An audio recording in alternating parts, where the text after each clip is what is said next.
Bonjour à tous. Oui, oui, je sais, je suis en mode blessé. Là, ne vous en faites pas, ce n'est qu'un problème de vélo. Il est beaucoup plus dangereux de circuler en vélo que de circuler avec une caméra sur l'épaule.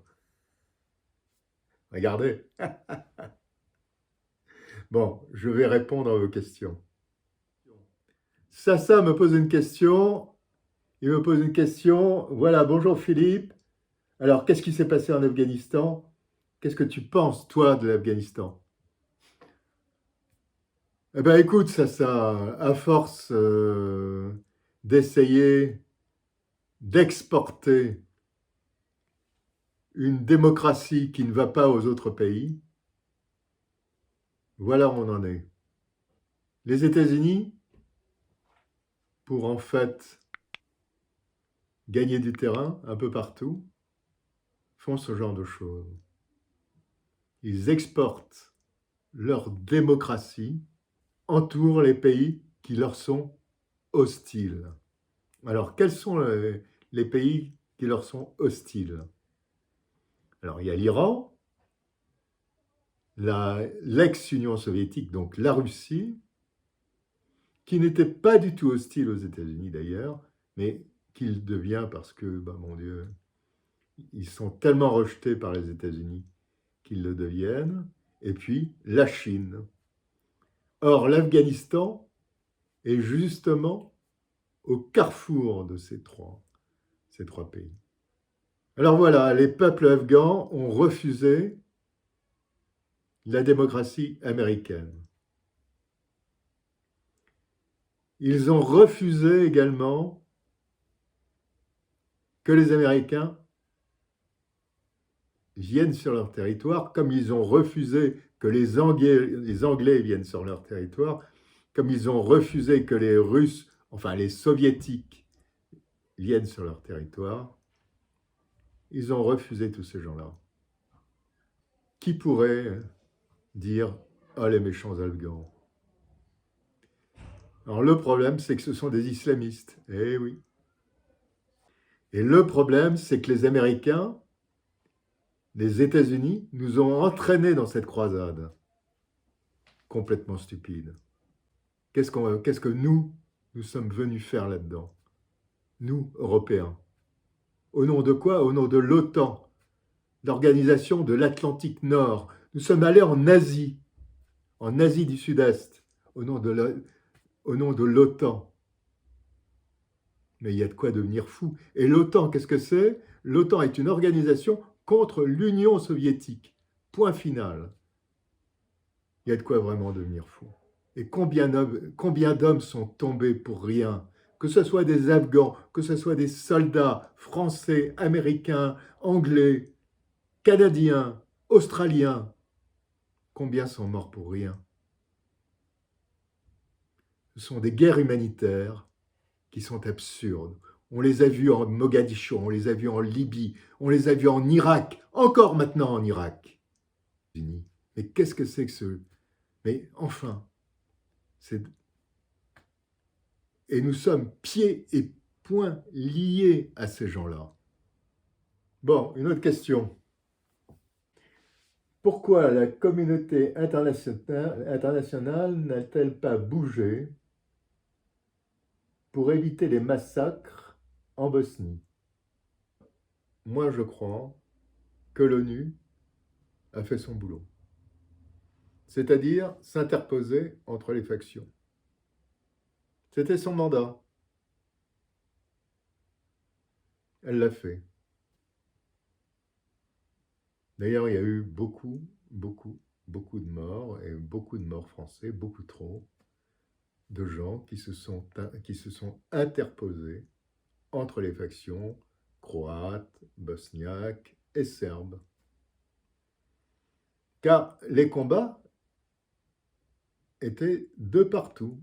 Bosniaques entre bosniaques, serbes contre bosniaques, bosniaques contre croates, croates contre serbes, etc., etc.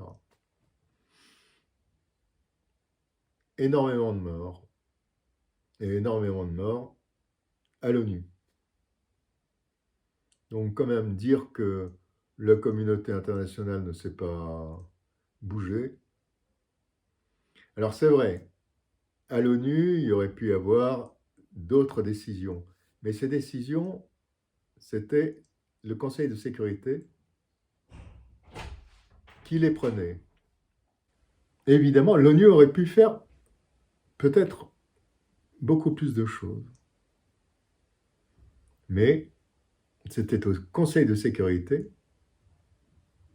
de le décider. Le Conseil de sécurité, il y a la Chine, la Russie, les États-Unis, la Grande-Bretagne et la France. Les 5 nations du Conseil de sécurité n'ont pas voté ensemble pour faire changer les choses. Voilà. Et hop, je pose une question. Bonjour, quel est votre meilleur souvenir de journaliste? Quel est le plus bel endroit sur les... Alors, le plus bel endroit, c'est le Congo. La savane est fantastique. Est fantastique. C'est extraordinaire. Alors, on est là avec des hommes armés, etc., etc. Mais c'est absolument extraordinaire. Et puis, on progresse sur des pistes complètement défoncées. C'est une vraie aventure. Sur des ponts qui n'existent plus, ou presque, où on passe sur 2 poutrelles, mort de peur. Ah ouais, là c'était génial. Des beaux pays, ben, j'en ai traversé beaucoup. Oh, je crois que des reportages que je pourrais refaire et refaire différemment, il y en a plein. Il y en a plein, évidemment. C'est une nouvelle aventure. Que pensez-vous de la thèse selon laquelle les accords de Dayton ont été vus comme une trahison des USA par les djihadistes qu'ils avaient infiltrés en Bosnie? Franchement, je ne crois pas. Je ne crois pas que les Américains aient infiltré les djihadistes en Bosnie. Non, non, non, je ne crois pas. Je crois que les djihadistes, ils sont venus tout seuls, grâce aux Saoudiens, mais il ne faut pas voir, une instrumentalisation des choses comme ça. Je ne crois pas. Franchement, je ne crois pas. Les Américains ont pu instrumentaliser les Saoudiens pour lutter contre les Soviétiques, etc., etc. Mais là, ils n'avaient pas énormément d'intérêt. Non. Non, je ne pense pas. Et ça aurait été donc le déclencheur des actes terroristes? Non. Non, non, non, non. Non, non. Qui dit djihadiste dit se retourner contre les infidèles. Ben, les infidèles, pour eux, ça peut être également les Américains. Quand même. Malgré que les Américains, c'est vrai, s'entendent bien avec les extrémistes musulmans parce qu'ils font du business. C'est vrai. Catherine Albige. Bonjour. Iriez-vous en Afghanistan faire des reportages? Irez-vous plutôt? Non, ma chère Catherine. Non. À 72 ans, on ne va plus en Afghanistan faire des reportages. Ce n'est pas vrai. Malheureusement. Vous voyez déjà, en montant sur un vélo, ça ne va pas, mais alors, en allant en Afghanistan, terminé. Non, non, j'irai pas. À mon grand regret d'ailleurs. Alors, Mathé Bornua. Je viens de voir le film France. J'ai été très étonné de vous reconnaître dans la première scène du film, lors de la conférence de presse de l'Élysée.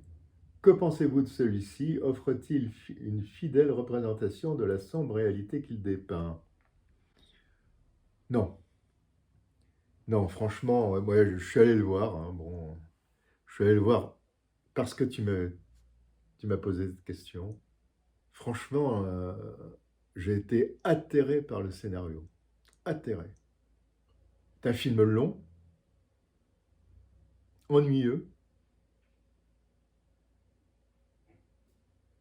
Alors, qu'est-ce qu'il veut montrer? Qu'il y a une journaliste, star de la télévision, qui bidonne des films, qui fait des petits films à droite, à gauche, sur des scènes de guerre, et qui bidonne tout. Est-ce que ça existe? Je ne sais pas.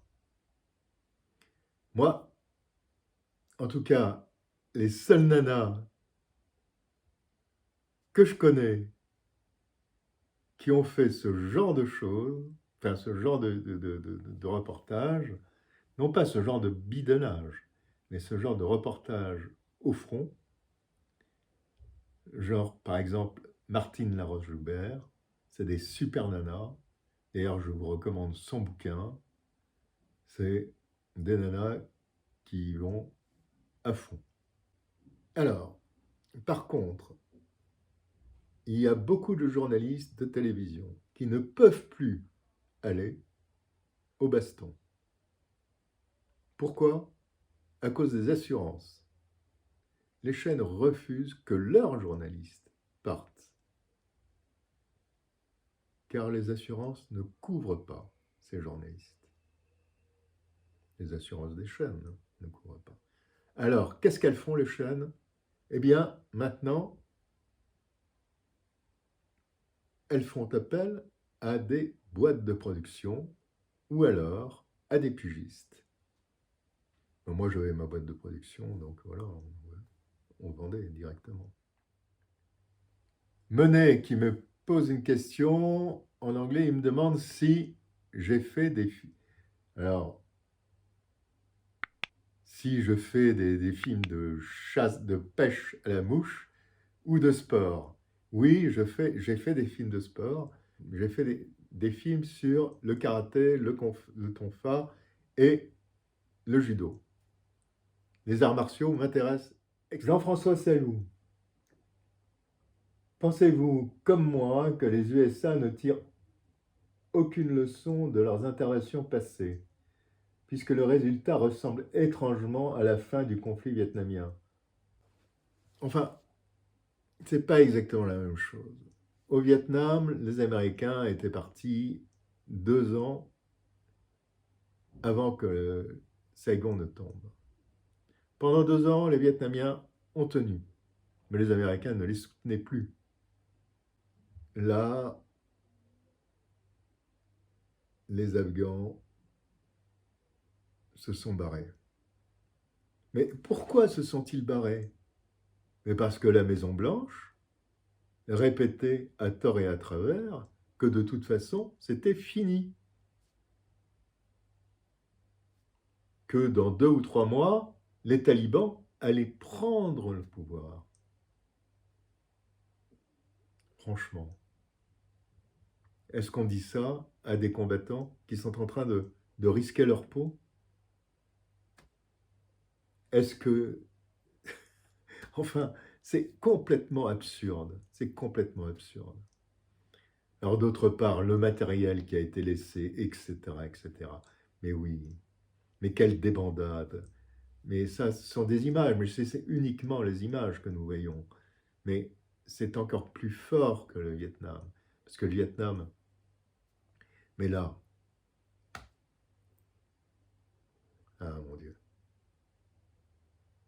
Mais le problème, Jean-François, c'est que ça ne déteint pas seulement sur les États-Unis, mais sur l'Occident en entier, c'est-à-dire sur nous. C'est ça le gros problème. Et que la Chine est là et rigole. Putain. Bon, enfin. Michel Abetté, est-ce que vous avez été censuré? Écoute Michel, il m'est arrivé une fois de faire un reportage, de le monter et de le proposer à pas mal de chaînes, dont une chaîne tout à fait nouvelle,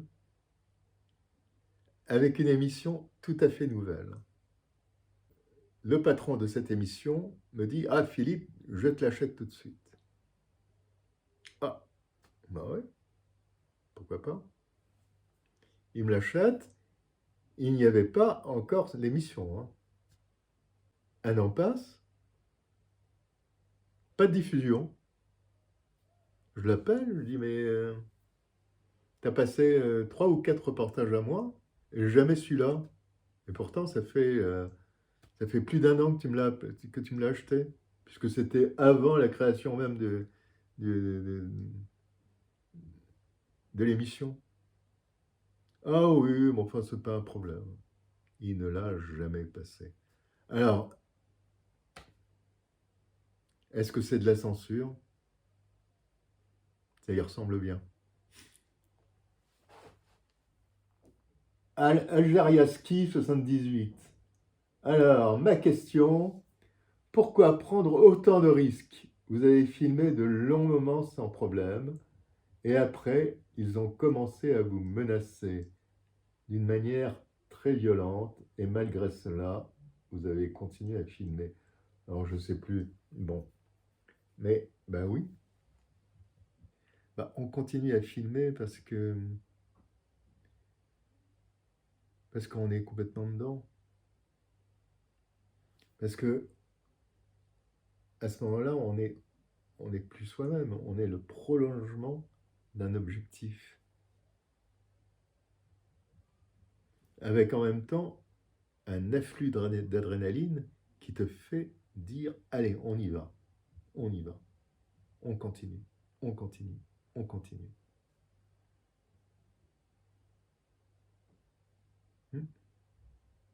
Et ça, plein de fois. Hein. Je l'ai eu, je sais pas, plein de fois. À chaque fois que j'ai risqué ma vie, j'avais ça. Alors, à quand un livre, Philippe? C'est Jean-François. Une bio ou un album photo? Écoute, Jean-François, je ne sais pas, je ne sais pas. À quand un livre? Oui, peut-être, peut-être. Alors, moi, à mon avis, je commencerai par un album photo. Bon, j'ai écrit un bouquin pour mes enfants. Il est là, dans mes notes. Mais c'est autre chose. Mais oui, je ferai ça, peut-être.